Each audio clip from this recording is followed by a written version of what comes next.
The truth of the share market channel में आपका स्वागत है। मैं भवनेश अग्रवाल। नमस्कार दोस्तों, बाजार में उथल पुथल जारी है। मार्केट बहुत ज़्यादा वोलेटाइल है और कौन से सेक्टर में कब कितनी गिरावट आ जाए कुछ कहा नहीं जा सकता।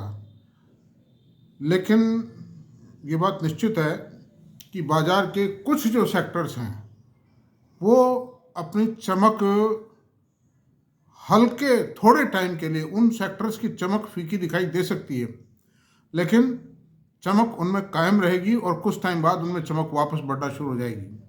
उसमें मेरी नज़र में आईटी सेक्टर सबसे टॉप पर है।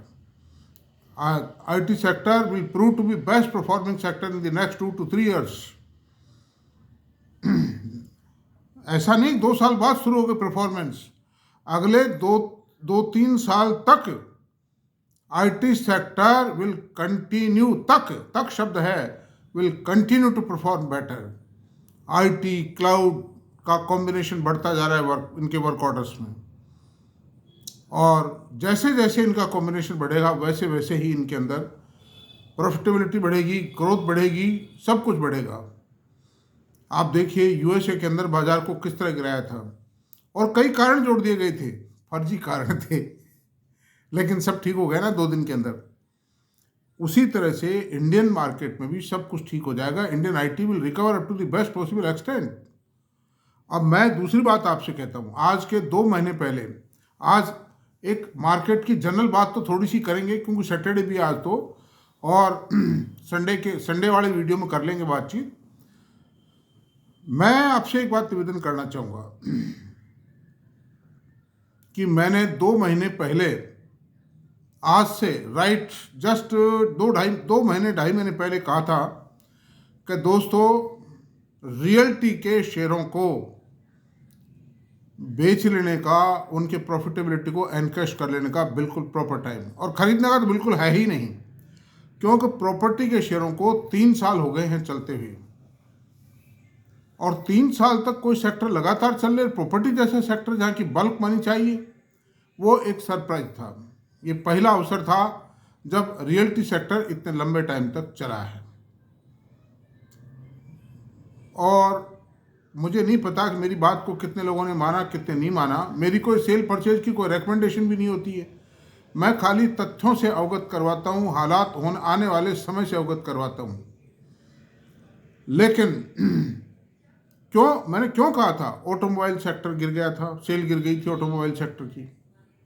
तो ऑटोमोबाइल सेक्टर की सेल गिरती है तो ये रियल्टी क्यों नहीं गिरेगी? दोनों बल्क आइटम्स हैं और बाजार में डिस्क्रेशनरीज की सेल भी कमज़ोर थी। On the other hand consumer goods की सेल भी कमज़ोर थी।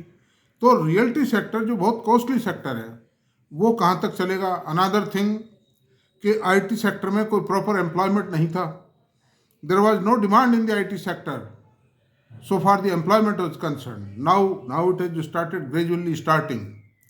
लेकिन नए बच्चे सर्विस में लगेंगे, कुछ जमेंगे, जब जाके कहीं खुद का फ्लैट खरीदने की बात सोचेंगे।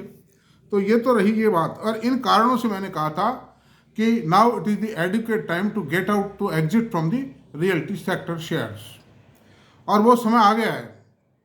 अब अपन चलते हैं क्यों आ गया है, कैसे आया है, मैंने कहाँ से पता किया, क्या सिम्टम्स हैं। अब चलते हैं। 18 अक्टूबर 2024 को रियल्टी सेक्टर का जो इंडेक्स था, निफ्टी रियल्टी 1047 था, और 17 दिसंबर को, यानी आज से 1 महीने पहले 1117 पे गया। वो पीक लेवल था इसका। और आज क्या है? 17 जनवरी को, just after 1 month of the peak level, 939 का लेवल है, जो पिछले 3 माह का सबसे न्यूनतम लेवल है। अब आप ये भी कह सकते हो कि साहब कुछ तो बाजार भी डाउन है, इस कारण से है। ये बात पूरी तरह सत्य नहीं है, किसी सीमा तक ये सत्य हो सकती है। लॉन्ग टाइम स्लीपेज है ये, मतलब का इंडिकेशन देता है कि ये सेक्टर लंबे टाइम के लिए सोने जा रहा है, मतलब नींद में आ जा रहा है। और मैं इंडिविजुअल शेयरों की बात करता हूँ, मैं और रीजन बताऊंगा। वेल आप मेरी बात को सुनते चले जाइए, पूरा वीडियो देखें मेहरबानी करके, तो आपको कुछ समझ में आएगा ऑन व्हाट। मैं कभी फर्जी बात नहीं कहता हूँ। हवा में उड़ने वाली बातें नहीं कहता हूं मैं कभी। मैं आपको 100% परफेक्ट मतलब रीजन दूंगा, वेल प्रूव्ड, रिकॉर्डेड, कि ये क्यों गिर रहा है, सेल में गिरावट आ गई है, कहाँ आई है, कितनी परसेंट आई है, ये सब मैं दूंगा आपको, और बहुत भारी गिरावट आई है। तो आप देखिए, इंडिविजुअल शेयरों की बात करते, मैक्रोटेक डेवलपर, जो लोढ़ा डेवलपर के नाम से जाना जाता था और बॉम्बे की सबसे लार्जेस्ट कंपनी और इंडिया की भी जो पहली 2-3 कंपनीज है उनमें से एक है, जिसका आईपीओ आया था सन 2020 में, कोरोना काल के दौरान। And I earn a lot of money in this issue. 500 रुपये के आसपास आईपीओ आया था। I earn a good lot, मतलब कन्फर्म अलॉटमेंट आया था, इशू फेल हो गया था। जो रिटेल पार्ट था इशू का, इट वॉज फ्लॉप। तो देख चलते हैं दोस्तों, 28/10/2024 को, यानी आज से 3 महीने पहले, इसका जो रेट था 1161 था। फिर 17 दिसंबर को ये रेट गया 1490, और 1490 से गिर के अब आ गया, एकदम से गिरा 1176 में। तो there is a steep fall. कितने परसेंट गिरावट आई? 1490 से 1490 बटा 1176, 27% गिरावट आ गई एकदम से पिछले 10-15 दिन के अंदर। अच्छा, अब आप देखिए, गोदरेज प्रॉपर्टी, लीडिंग जो कंपनी है रियल्टी की, मैं उनकी बात कर रहा हूँ, कचरा की नहीं बात कर रहा हूँ, जिनका हिंदुस्तान के कई शहरों के अंदर, गोदरेज का गुड़गांव में है, गुड़गांव है, पूना है, बॉम्बे है, चेन्नई है, इनमें कई शहरों में जो लीडिंग, जो metro cities of the countries है, उनके अंदर इनका मतलब कंस्ट्रक्शन है, रियल्टीज है, बिजनेस है। 18 अक्टूबर, वही 28, 18, 10-5 दिन का फर्क है। 18 अक्टूबर को इस शेयर का रेट 3000 पे था। फिर 25 नवंबर को ये रेट आया 2569 रुपये, और आज रेट क्या है? 2407 रुपये। यानी कंटिन्यूअसली पे होता चला जा रहा है। 10 अक्टूबर से कंटिन्यू गिरता चला जा रहा है। कितनी गिरावट आ गई? 20% की गिरावट आ चुकी है।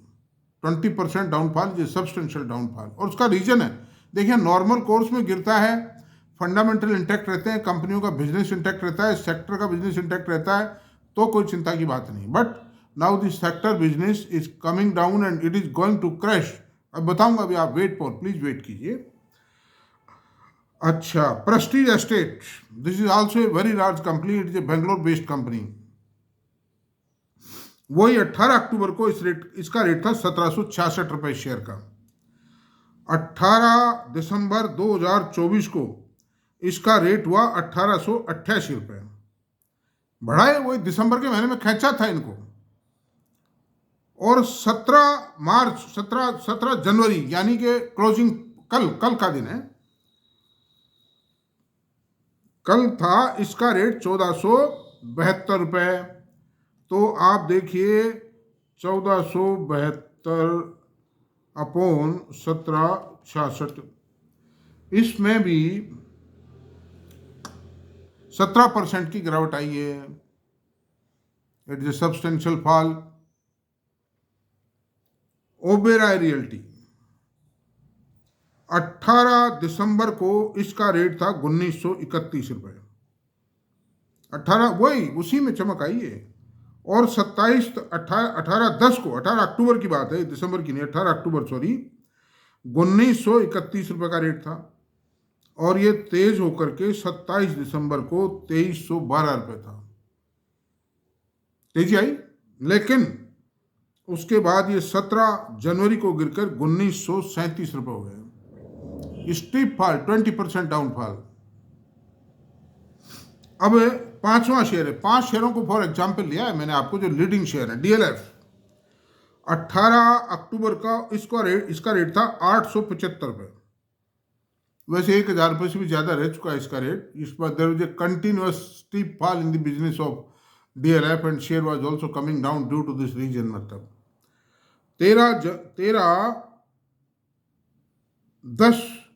13 अक्टूबर को इसका रेट आया 748 रुपये। और फिर ये वही दिसंबर में तेज हुआ 893 रुपये। और 17 मार्च को इसका रेट आया 749 रुपये। तो वही परसेंटेज से डाउन है। देखिए, 875 से 749 अपॉन 875, वही मतलब 16-17% की गिरावट है ये। तो 5 उदाहरण मैंने दे दिए लीडिंग, ये कोई कचरी बचरी कंपनी, लीडिंग कंपनीज के भाव बता दिए मैंने आपको।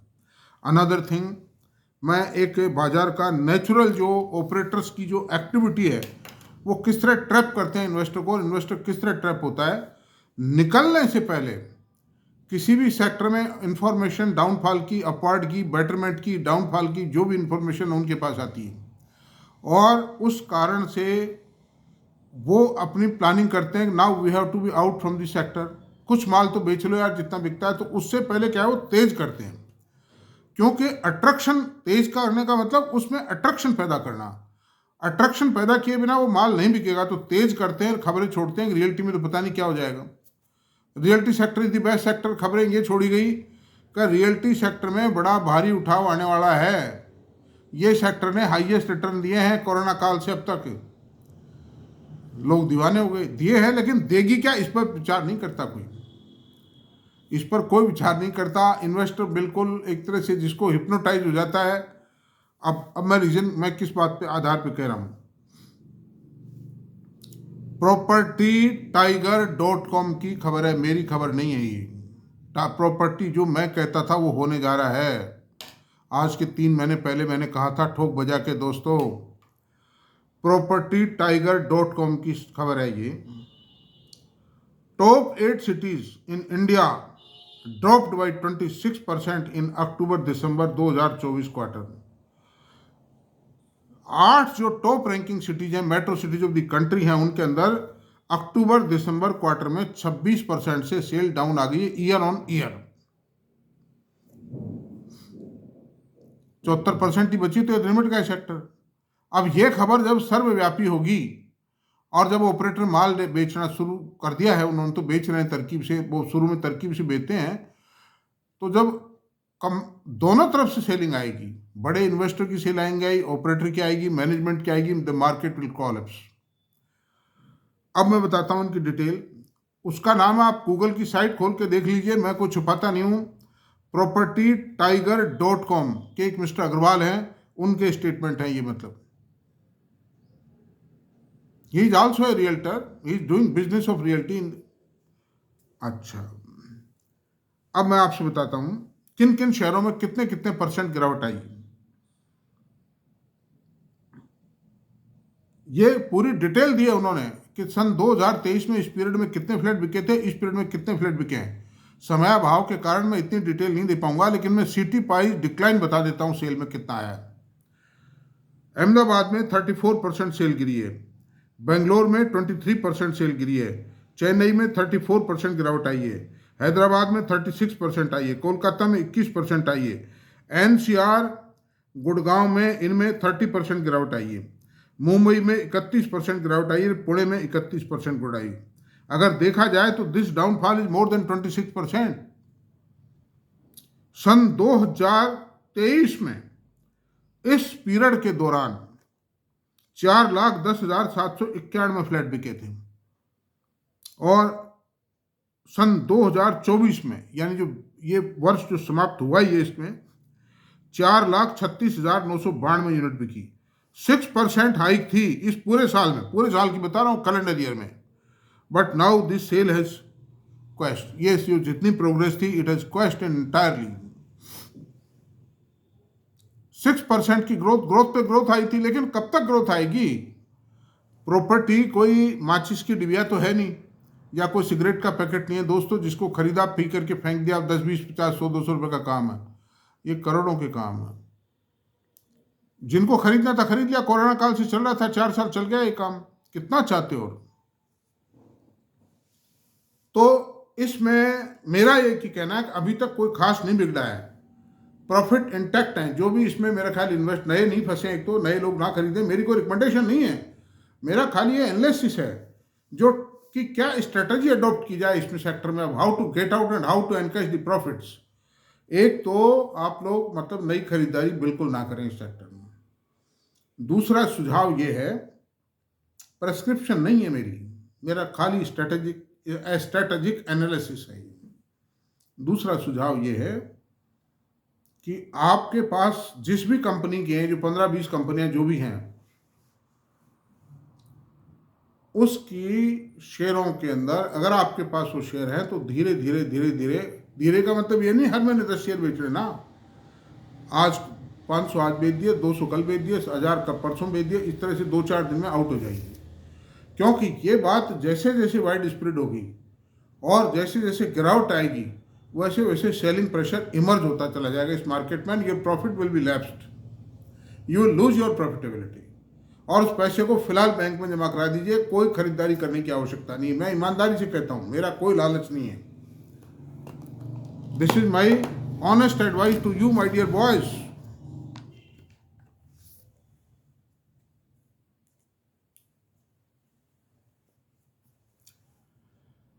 क्योंकि इन्वेस्टर तेजी के बाजार में कमा तो हर कोई लेता है, लेकिन उस कमाई को प्रिजर्व करना, इंटैक्ट करना, रिटेन करना, it is a very very difficult job. मेरे साथ भी बहुत बार यही हुआ है। इवन रामदेव जी अग्रवाल बता रहे थे, उनके साथ भी कई बार यही हुआ है कि हर तेजी जब आती थी तो जैसे 100 के 200 करोड़ हो गए, 200 के 500 करोड़ हो गए, 500 के 1000 करोड़, 1000 के 2000 करोड़ हो गए, लेकिन जब मंदी आती थी वो आधे रह जाते थे। तो सारी होल्डिंग नहीं बेची जा सकती और ना बेचनी चाहिए, क्योंकि कुछ सेक्टर तो बहुत लुक्रेटिव है, जैसे आईटी सेक्टर है, आपके ऑटोमोबाइल सेक्टर वापस जान में आ रहा है थोड़ा थोड़ा हल्का हल्का, लेकिन प्रॉपर्टी का एक ऐसा सेक्टर है, इसमें इन्वेंट्रीज इकट्ठी हो जाएंगी और सारा जो माल खरीदा है ना, जितने फ्लैट खरीदे हैं, जितने प्लॉट खरीदे हैं लोगों ने, वो सारे तो एक्सेल यूजर हैं नहीं, मतलब उनमें ज़्यादातर इन्वेस्टर हैं। अब वो जब प्रॉफिट जाता देखेंगे तो वो भी बेचने पे आएंगे, जो कुछ है बुक कर लो और नहीं पैसा फंस गया तुम्हारा। तो ऐसी सूरत में दोनों तरफ से टकराव आएगा। एक तरफ से रियल्टर बेचेगा अपनी मतलब प्रॉपर्टीज को, दूसरी तरफ से इन्वेस्टर बेचेगा। तो कॉलेप्स आता इसीलिए है। शेयर बाजार में भी जब ऑपरेटर, इन्वेस्टर, रिटेल इन्वेस्टर दोनों बेचने पर उतरी आते हैं, देन दिस शेयर इज कॉलेप्स्ड। अब ये बात अभी तक इंटैक्ट है, ज़्यादा फैली नहीं है, इसलिए ये आप लोगों के हित की बात कह रहा हूँ। बाकी आप लोग जैसा भी करें, जो भी करें, ये आपका आउटलुक है। मेरा कोई मतलब नहीं है, मेरा कोई स्वार्थ नहीं है, कुछ नहीं है। मैं रिटेल इन्वेस्टर के हित की बात करता हूँ, मैंने कर ली है मेरी बात, दैट्स ऑल। अब मेरा वीडियो पूरा देखें प्लीज़, अगर पसंद आया हो तो आप इसको सब्सक्राइब करें, लाइक करें, शेयर करें, कमेंट करें। Thank you very much.